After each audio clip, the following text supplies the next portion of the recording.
house tonight too, huh? Yeah, man. Yeah, we have. Yeah, we have a good time in here every night, man. And Yeah, yeah, yeah, yeah. No thank you for doubt. coming in here. Did you Oh get a man, chance thank to you. watch? Yeah. Did you get a chance to watch the Alabama game? Yeah, I watched a little bit of it, but I'm from the Big Ten. Going to Illinois and everything. I was rooting for the conference, but man, Alabama took care of business, man.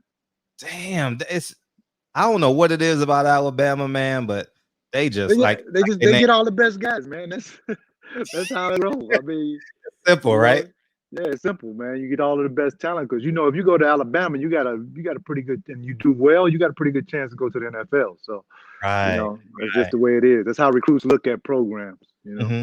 Yeah. How was your recruiting process? My recruiting process, I tell everybody, I wasn't a McDonald's All American, and I tell them I was a 7-Eleven All American, in high school.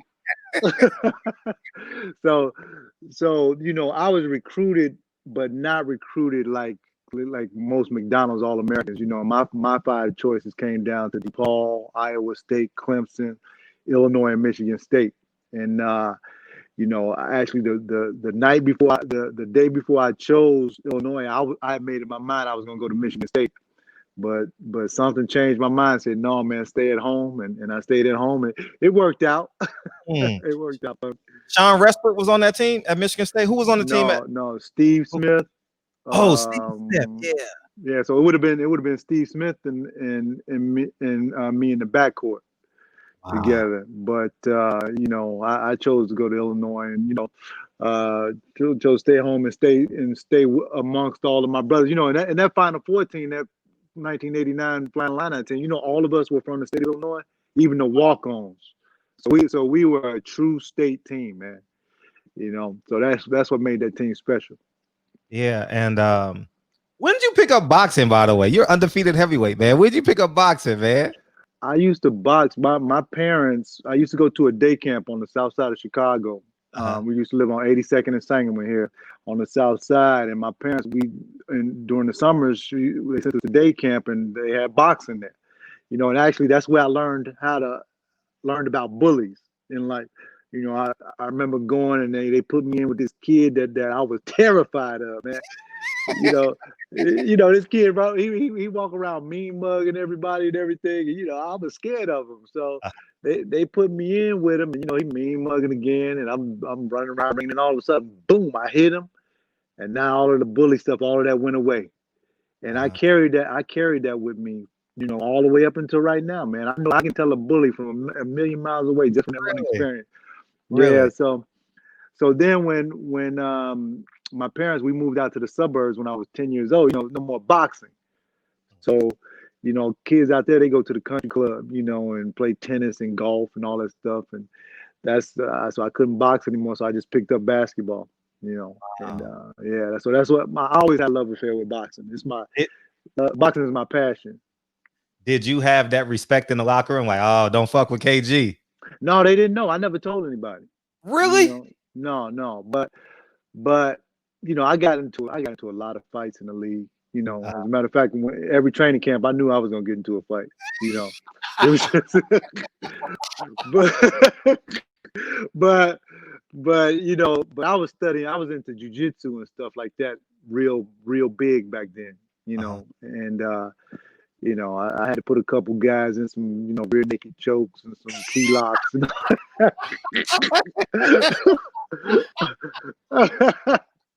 Uh, but but you know what? I that's how I used to stay in shape in the uh-huh. summertime during the off season. I used to Uh-huh. do Yeah. Muay Thai boxing and jiu-jitsu, and Uh-huh. after coming out off of weeks or months of training, I had to try it out on some people. So Yeah. Did any of them go public? Did any of them go or just stayed inside the locker room? nah, it stayed inside the locker room. And some people too, but Oh, I won't tell you. I bet. Because you were Yeah. well in the ring, man. Hey, you and I spoke before the Nate Robinson fight, man. And hmm uh how did you think that fight was gonna go? What were you hopeful for against I Jake Paul? yeah, Jake Paul, yeah. I thought it went exactly how it was going to go. I mean, Uh-huh. I thought it was going to go exactly how it went, rather. Hmm. And Tim Hardaway, who's from Chicago, And you know, I got this thing called the 60-40 workout Yeah, for the summer that I started. You know, and Tim came out there. He's a 60-40 club member, and he was like, "Man, you see Nate on the pads, man." I was like, "Hey, Tim," I was like, "Don't bet your money, boy." I said, "Don't bet your money." I was like, "Nate ain't got no business in there with him." This is in July. This is in July. Yeah. Okay. Uh-huh. And I said, he's gonna get knocked out, man. I was like, this guy got a little bit of experience, and Nate has none. Yeah. And you know, he went in there and he found out, man, you know, that this is you and of course you know this because you cover boxing, but it takes more than just being a strong, fast athlete to get in there. You know, you have to have some type of skill. You got to know the science. You cannot. Nate made every mistake in the book. Yeah. He did. He did. He made every mistake in the book, man. He did, man. He did. And And my yeah, wife was like, yeah, my wife when the fight first started, you know how Nate charged Jake Paul and everything. My wife was like, oh, Nate's look. I was like, no, babe. I was like, don't, he's not doing the right thing, you know. But you know, and he got caught. You know, I haven't spoken to Nate since the fight or anything, but you know, he's supposed to. They're talking about him doing some work here in Chicago on NBC Sports Chicago, which is the network I work for, yeah. covering the Bulls. So he may come in and do a couple of shows with. But I, you know, if that happens, I assume that I'll talk to him then about it. You know. So How's that conversation go? How's that conversation go between you and Nate? bro, you know what? He knows I box, Uh-huh. so I assume he's gonna ask me, what do you think of? Because I'm not gonna bring it to him first, you know. Because sometimes brothers just don't want to talk about it, especially how it Facts. ended, you know. And but if he asks me, man, I'm gonna be honest with him, man. I was like, yo, you needed at least a year and a half, 2 years to go in and fight a guy that's been doing this for 2 years, you know. And I know people in Jake Paul's camp, you know, Mhm. they say that he trains seriously, you know.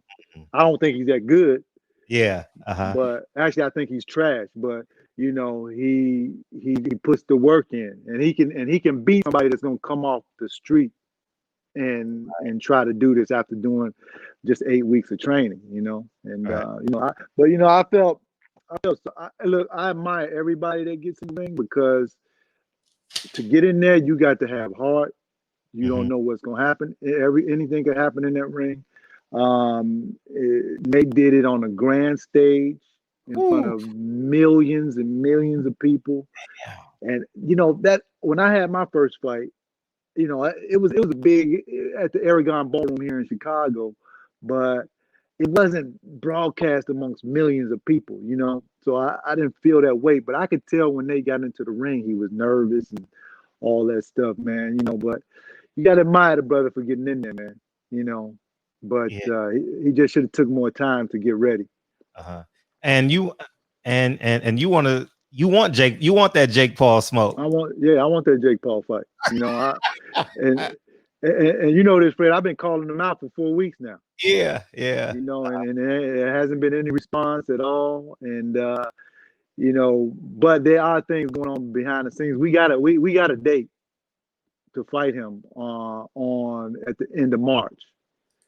NBC And gave you a date? no, somebody else gave me a date. Oh, I'm not at liberty to say. oh, okay. Beautiful. Yeah, I'm Beautiful. not at liberty to say, but they trying to get him to take the fight. But Wow. he dragging his feet, and it's with a couple of Hall of Famers on the card. It's going to be similar if he does take it. It's going to be similar Wow.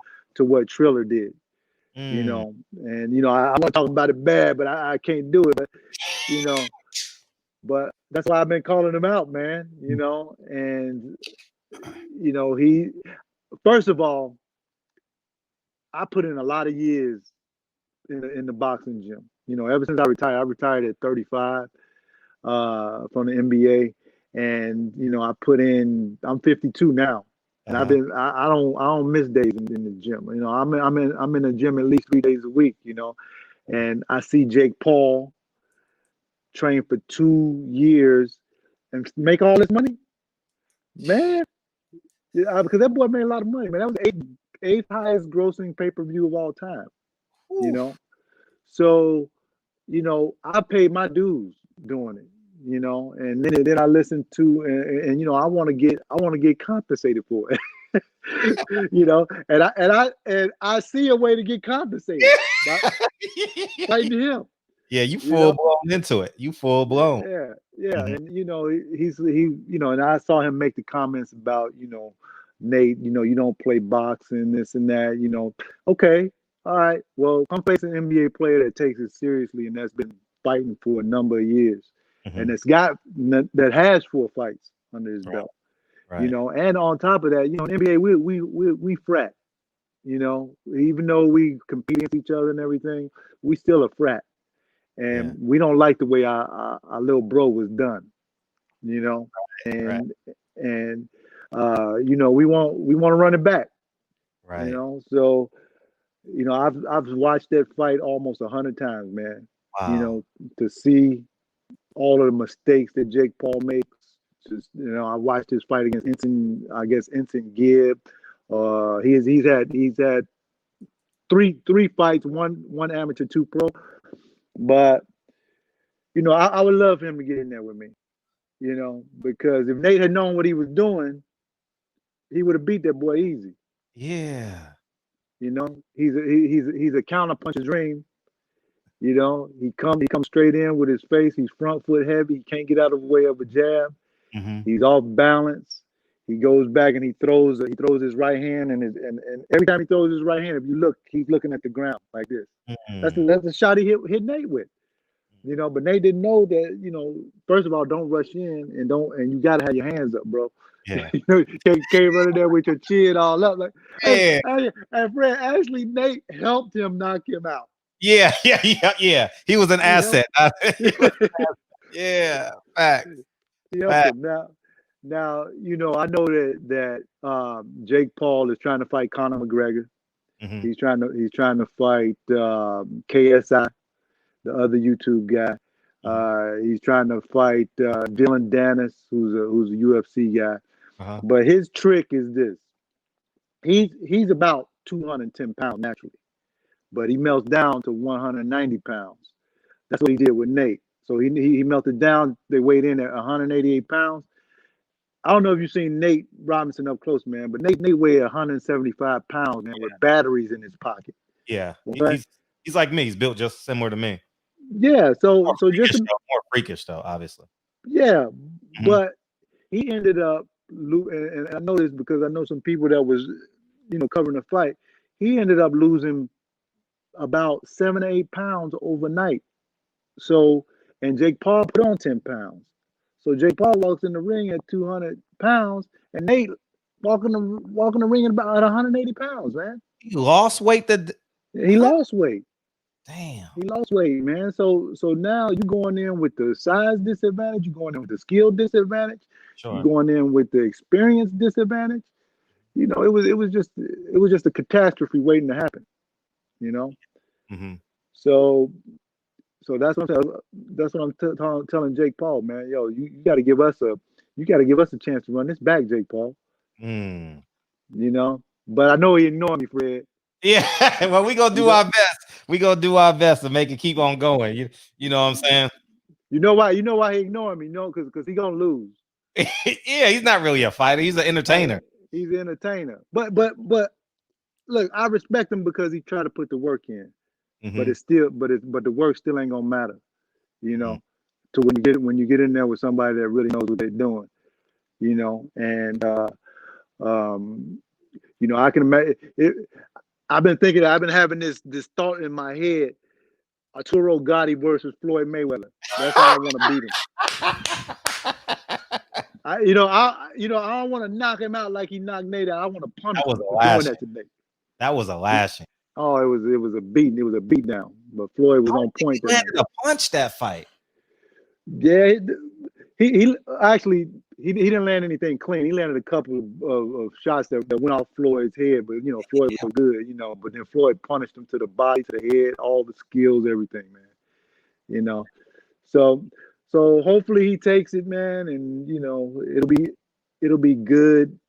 For us as NBA players to get some get back, because I know we have all kind of people talking about them athletes shouldn't get in the ring. Uh-huh. Which they right, they are right, but if an athlete gets in there with skill levels and knowledge of the sport of boxing, then it's okay. You know.